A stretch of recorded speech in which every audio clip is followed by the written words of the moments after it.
Did you come for a doom and gloom podcast where all we talk about is how this team's going to fall apart and why they're terrible? Well, if so, you should probably leave because that's not what today's show is going to be about at all. Has it been a rough time? Absolutely. Have things been going ideally? No. But there's been some bad luck. There's some chance for some help on the horizon. And there's a lot of reasons why you should absolutely believe in this team and why I am full on buying while everyone else is selling.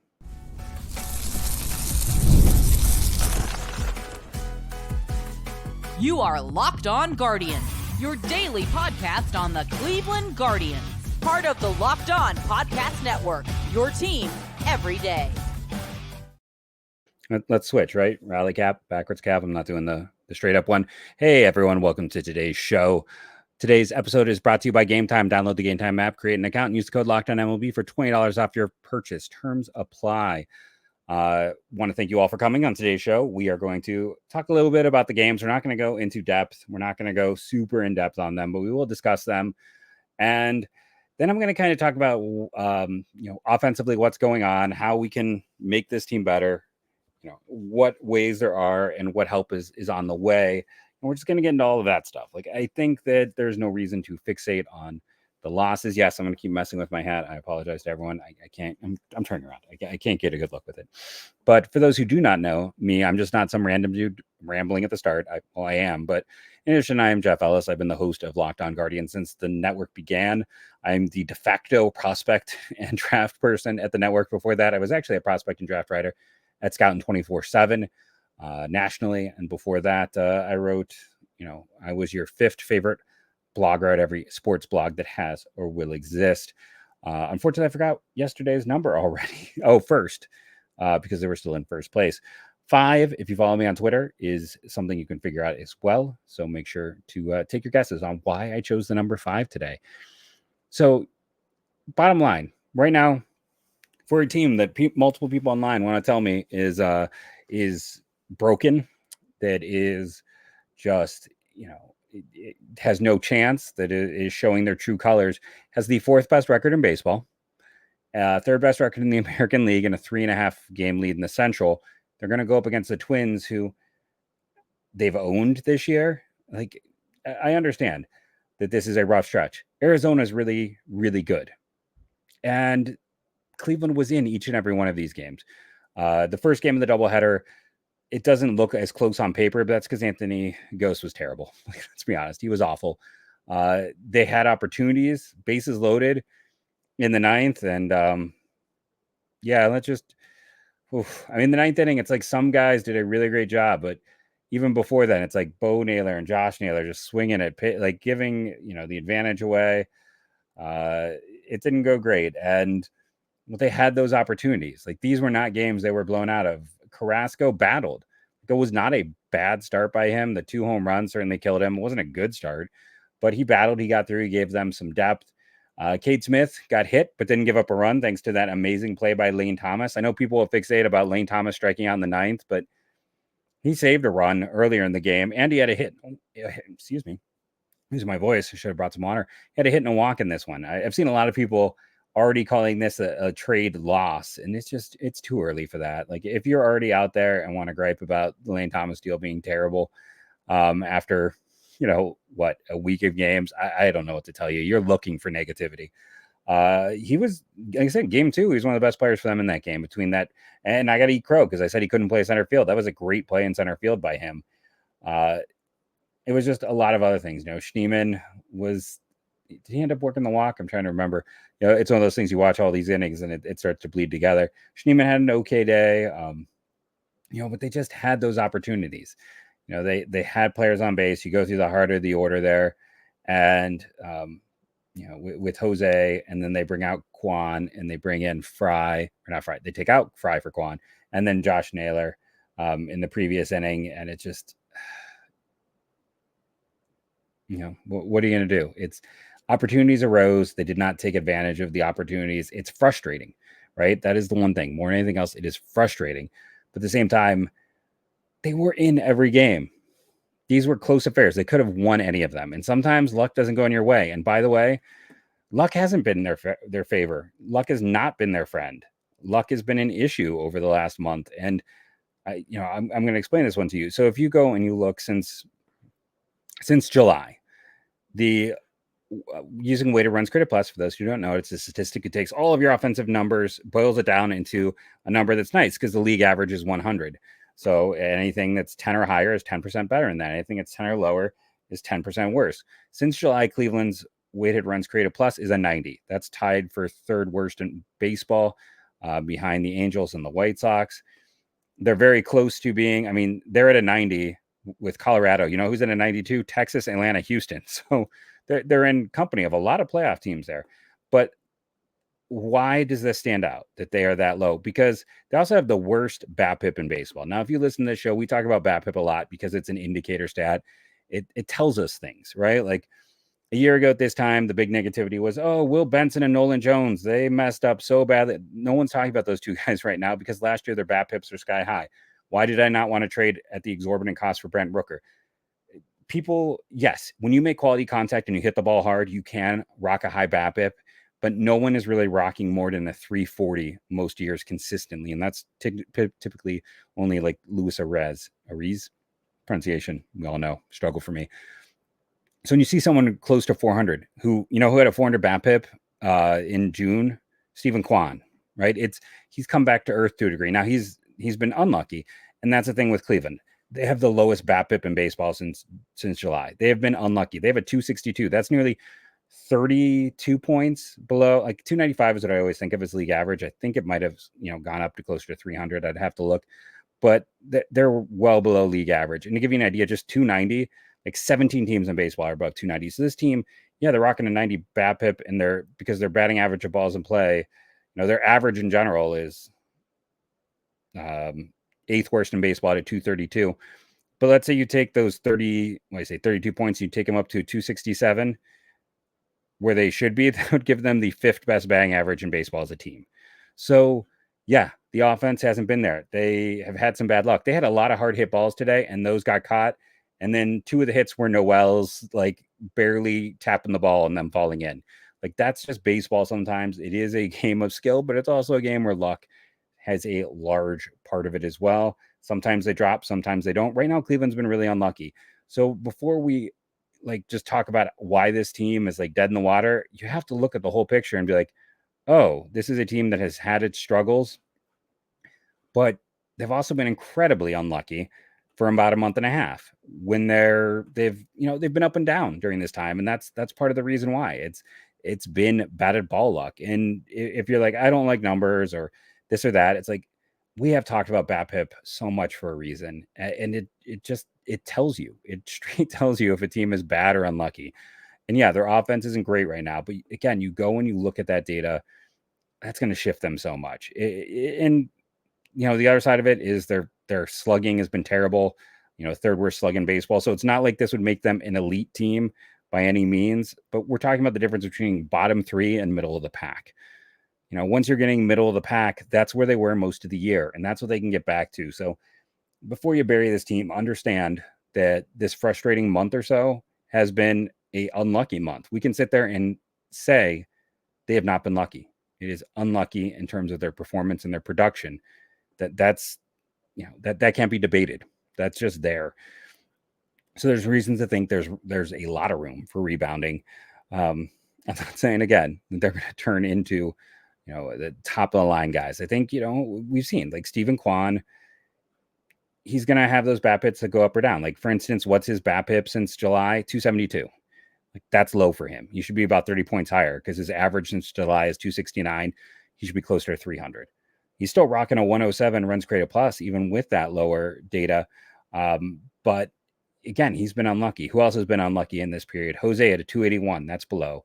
Like literally nobody on this team, except for Jimenez, has rocked a BABIP above league average. And that's the crazy thing is he's doing it with an 82 runs created plus, like almost 20% below league average. Because he's got no on-base skills. Like it is all average. His walk rate is completely fallen off. He can't work counts. His slug is very poor. There's like Jimenez is the guy you need to be worried about because he's the only one. Everyone else is technically below average in terms of rates and data. And again, Lane Thomas, since he's come to Cleveland, a 214 BABIP, so 80 points below average. Sure, you add 80 points on. This data is outdated. I could go look. If you add 80 points to his Cleveland batting average, he's a different player. It's still not like necessarily spectacular, but it's still a lot better than it was. It's still, at least it's over 200. So yeah, I think one of the big things to understand is just like there's ups and there's downs, and we're going to talk a little bit about like where the pitching has gone in the second half. In the next part, we're going to talk about like what we can do player wise. Like, are there guys that maybe we need to start talking about their roles? And I also want to talk about, I had some debates online today. So let's get into Kyle Manzardo. I think it's time to have that discussion, to have that talk, because I think people are kind of jumping to wrong conclusions by, again, using incomplete data points or maybe data points that don't paint the full picture. So we're going to get into that on today's episode of Locked On Guardians.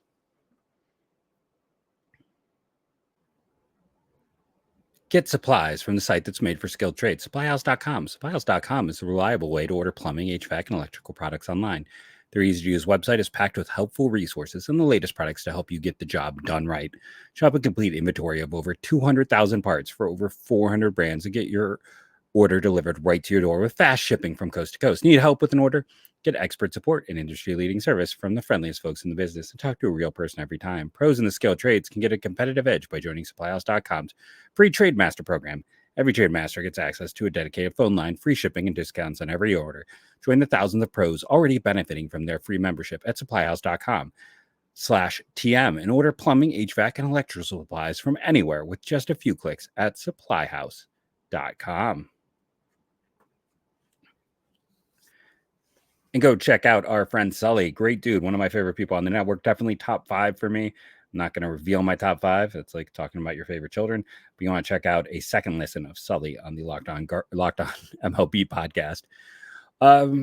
So if anyone's asking, I realize I probably should have mentioned this at the top. Justin's without power, and it looks like he will be for a while. So keep Justin in your thoughts, prayers, whatever it is you do.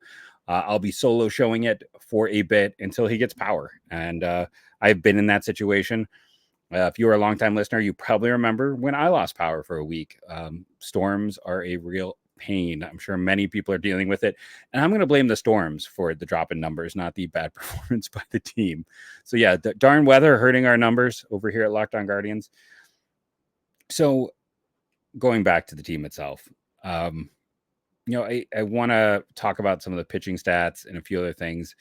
One of the other things that kind of stood out to me is, I get a lot of people telling me they've like overused their bullpen, and they're not even top 5 in bullpen use. Like, that's kind of a misconception. Starters aren't going deep anymore. It's a different world for relievers. It really is anymore. So I just wanted to address that. And now we've talked about some of the offense, and again, bad luck. Again, they're not going to turn to the Yankees, but they can be a functionally solid offense.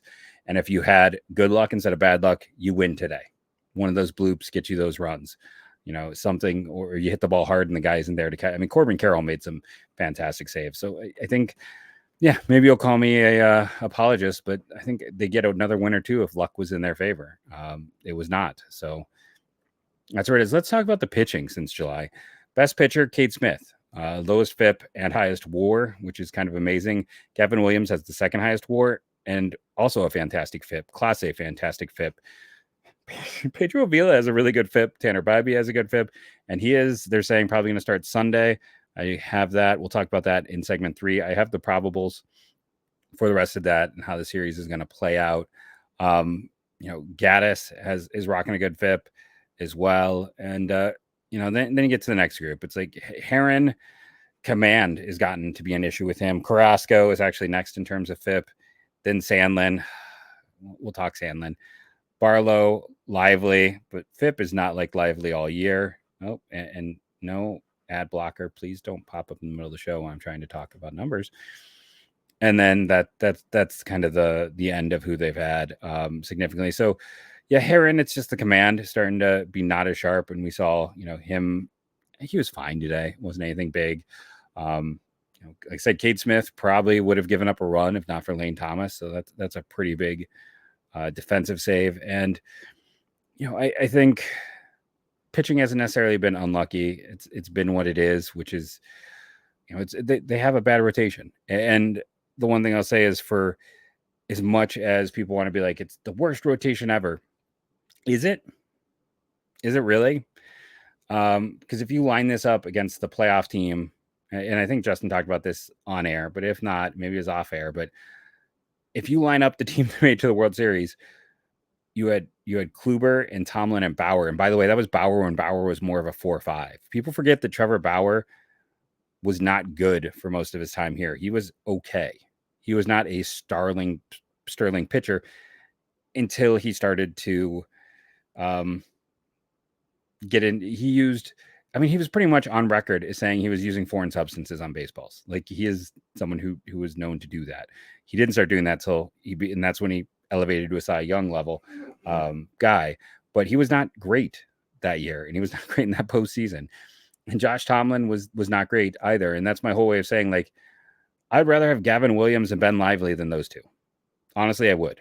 And yeah, Kluber is I love Tanner, but it's not fair. Like, Kluber is one of the 5, if I'm making a team based on the best players of my lifetime, Kluber is on it. Maybe Tanner can get to that level someday, but when it comes to Corey Kluber, like, yeah, the number 1 was better, but I would rather have the rest of Cleveland's rotation. And you know what I'd rather have? I'd still rather have this team's bullpen, because as great as Andrew Miller was, I mean, the rest of and Cody Allen was very good. There was still a lot of shakiness in that pen, and people tend to forget because we focused on Miller, but there was a lot of guys where I did not have a lot of faith in that pen. You kind of white knuckled it. So I would take this bullpen, as we know that's what's going to give you wins. Let's talk about some of the players in the minors, because I had someone come at me today about Kyle Manzardo as a bust. He's hitting .213 this month with 13 RBIs. Here's the thing about that data. RBIs, not great for evaluation. Average does not paint a whole picture. Kyle Manzardo in July has a .425 on base percentage. That would be the 3rd highest rate in pro baseball. So yeah, teams aren't necessarily pitching to him, but he's walking a ton, and yeah, he's only hit 1 home run, but he's had 5 doubles. He's still getting extra bases. His slug at 397 isn't great, but it's okay. Like, there's still ways for this to go. And the interesting thing is, the splits, he's at a 877 versus right-handed pitching, 794 against lefties. He's hitting better than expected. Now, the one scary one is, we talked about, it's a really good home park, 973, 727 on the road, but that's home and away splits can sometimes be a little bit of noise. But the whole point here is Manzardo, maybe it is time to give him a second try. Look what Jackson Holliday is doing with Baltimore. I just want to preach again. Development is not a straight line. Jackson Holliday came up and pooped the proverbial bed, and now he's been great. He had another home run today. He's been, just a whole nother level. Like, that happens. Remember Jose Ramirez? It was not up and stayed. He had struggles. There's been Josh Naylor took about 3 years to figure out how to be a league average player. So it might be time to consider Manzardo, especially because when you look at, of course, I closed the tab because, as we all know, I love to close tabs. The offensive production for this team, if we're looking at that, going back to that weighted runs created plus since July, Daniel Schneeman's at a 73. Brian Rocchio is at a 65. Angel Martinez is at a 101 now. And I already said, that David Fry is in a 65. He's a 50. Like, Fry has gotten so out of his game. And this is the danger of letting him play against righties, is he's, I know he recently had the home run, but he also had some bad swings today. And he needs to be in a platoon only role. Like, that is well overdue. They need to make some roster changes, because right now, essentially, and the problem is Schneeman and Freeman are already essentially a platoon. Let's be honest about that. So that means, unless you're going to do, a Freeman Martinez, like, you need to send down either Martinez and Schneeman, and you need to get someone who you can trust enough to be that everyday guy opposite of Fry. Or you can run, the problem is Valera and Fry are the same handedness, right? I say Valera, it's because I have his tab up to talk about next. But Noel and Fry are the same handedness. it just isn't working as Fry as an everyday player, and you're hurting yourself having him high in the lineup. So talking about George Valera, he's gotten better every single month. I think that is a good positive sign for him. His splits, he can't hit lefties at all. That's part of the problem. But if you're looking for a platoon partner, hey, he's got a 121, 282, 155 for 437 OPS against lefties, 885 OPS against righties. Home and away splits are even worse than Manzardo's, but 708, 759, 801, and now over 1,000 in a short bit of August here. It's getting better all the time. You got to give him a look at some point if you need a left-handed bat. A guy who I appreciate Noel. His production has started to tail a little bit more as teams know he's going to chase. Like, there's a world where it makes more sense to have Valera than Noel on this team. I know that's going to bring some hate, but if Noel isn't going to play every day, it's just, you got to figure out ways to help this team improve, and it's past the deadline. So it's calling up these young guys. And then the last guy you really got to talk about, Juan Brito. Home and away it's a less than a 50-point difference. So that's nice. He is murdering lefties in the minors.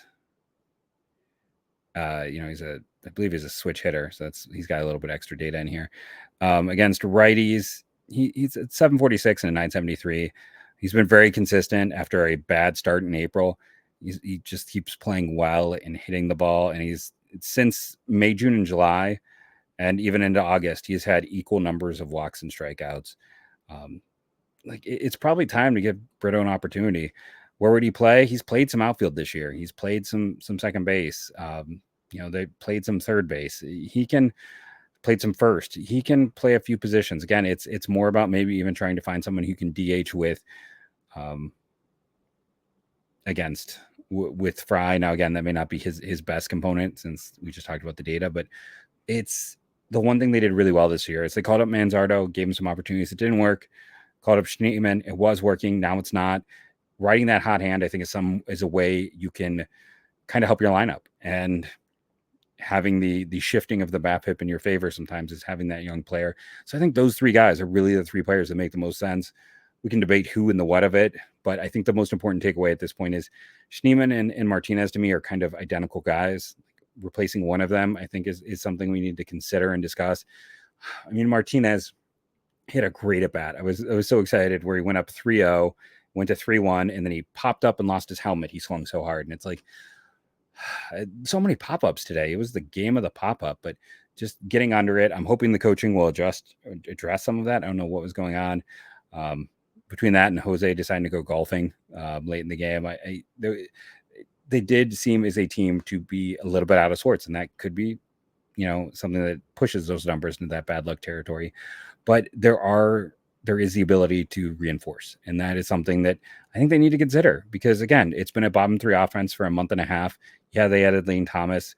It's too early to make any decision on how that's worked, but I think it's time to start moving those pieces around. They gave Manzardo only about a month, and they've moved guys up and down. I mean, Gabby Arias is doing quite well, but I don't think we see him again this year. But I think it is time to, do more than just juggle the pitching. It's time to maybe juggle some hitting. We're going to come back and talk a little bit more about all of this on today's episode of Locked On Guardians.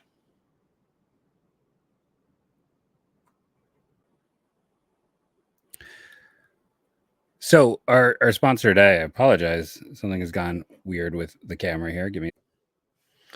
Listen, I was just having problems and I was able to fix it with technology. And why is that perfect? Because Game Time can help you if you're having a ticket problem. They will be quick and get things back on track like I just did with this very show here. So Justin loves Game Time. This is actually his go-to now. Ever since it became a sponsor, he loves going to the website, checking out. He goes to a lot of comedy shows. He goes to a lot of baseball games. This is where he goes. This isn't just BS. He uses Game Time. This is his number one place to go and get games. I have 2 young children. I have not been out to an event in a very long time. So that's why I have to rely on Justin's knowledge. This is one of his favorite sponsors because it is one of his sponsors that he uses all the time. It is a great service. If I was going to go out, I would be using Game Time because Justin has told me about them. He trusts them. This is who he goes to. Take the guesswork out of buying tickets with Game Time. Download the Game Time app, create an account, use the code LOCKEDONMLB for $20 off your first purchase. Why wouldn't you want to do that at least once? It's free money. Terms apply. Again, create an account and redeem Locked On MLB, all one word, for $20 off. Download the Game Time app. Last miss tickets, lowest prices guaranteed.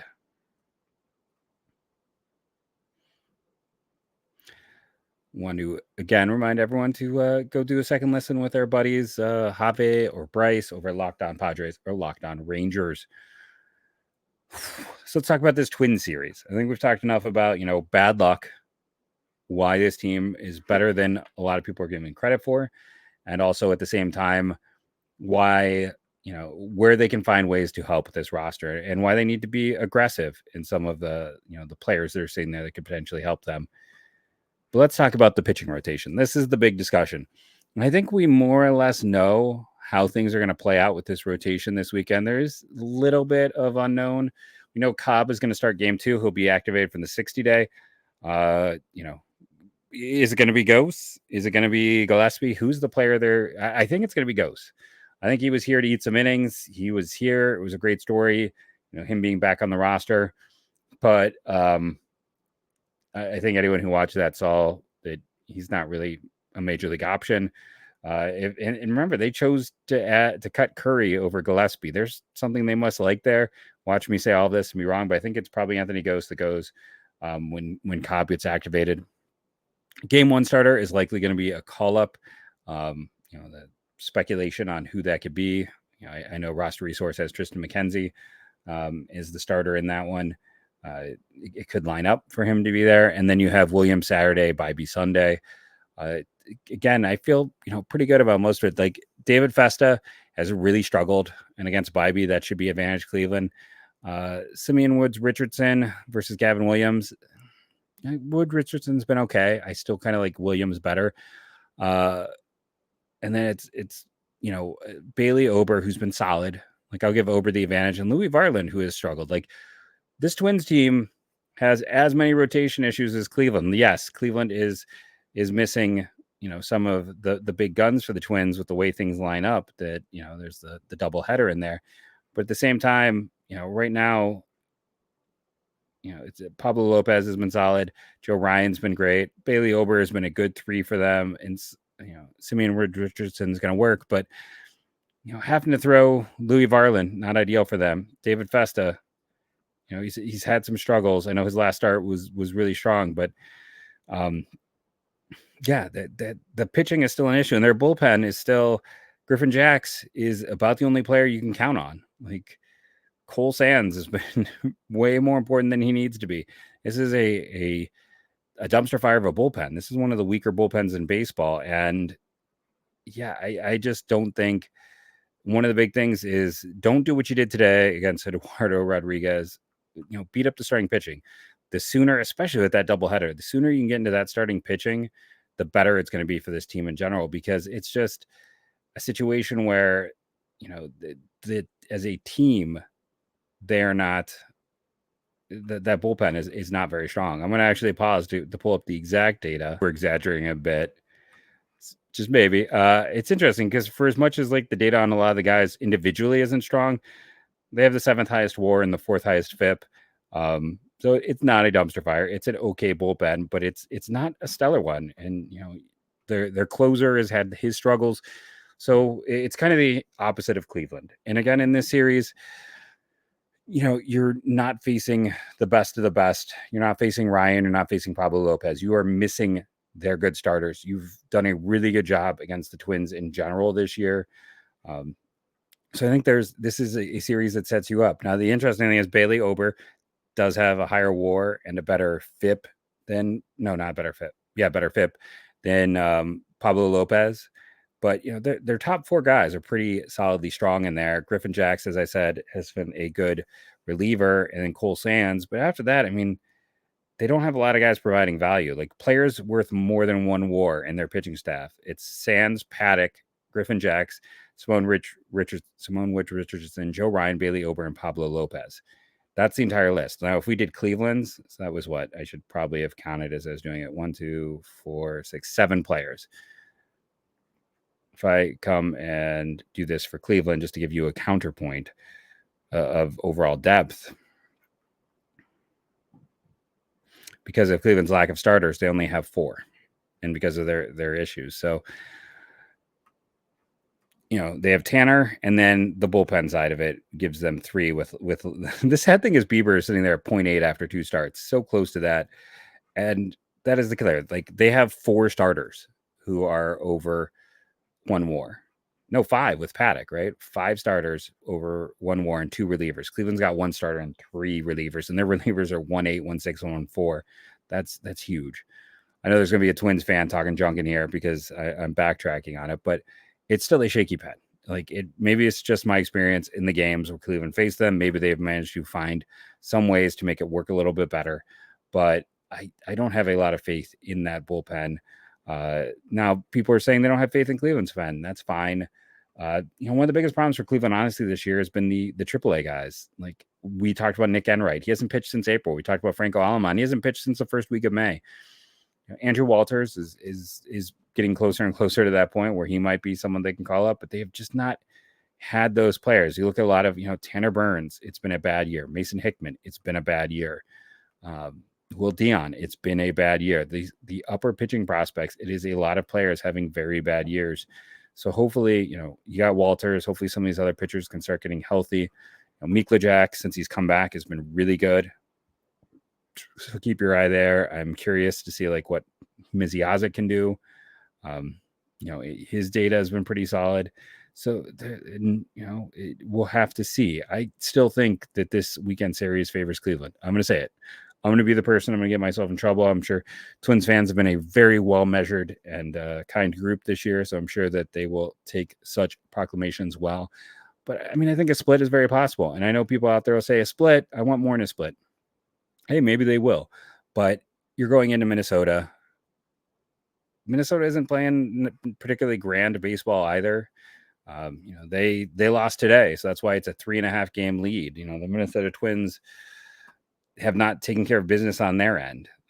Even though Cleveland, they're facing a Cubs team that's pretty bad, and they weren't able to beat them. That Cubs team is, it's not that they're bad, but let's be honest, record-wise, it's not the toughest team in baseball. It is a team that is closer to the bottom of their division than the top, and they didn't beat them. And at the same time, you can say, well, Cleveland has done that a lot this year, and that's fair. But what's fun about this is we have this series, right? And then guess what? Right after that, they have Kansas City. So those 2 teams will then beat up on each other to the benefit of Cleveland. I just want people to, my big takeaway at this point is just take a step back. I know it has been a cruddy week, and that is fair. And I'm not telling you how to feel, but also we live in such a rage-based culture anymore that we always got to be mad about something. When the show is done, you know what I'm going to do? I'm going to go on my personal account. I'm just going to do a live stream, just talk people down. I'm going to be baseball therapy. I'm going to talk about baseball, video games, movies, whatever it is.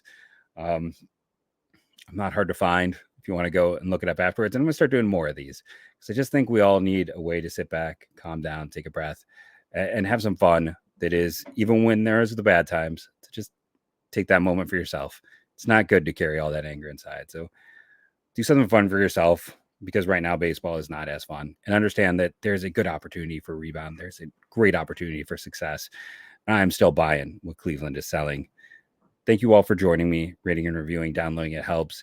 I wanted to get to, and then I forgot, some of the recent minor league cuts. There's some names, some players. I'm going to be doing solo shows the rest of this week, so we'll get to that tomorrow. Give those players a chance to shine. But thank you all again for being part of the Locked On Guardians team. I appreciate all of our everydayers. John and David are always the guys who come to mind because they always bring and Zeev brings so much positivity. But, I love you all. Thank you for joining me on this experience today. Take care of yourself. Have some fun. Don't stress out, and go Guardians.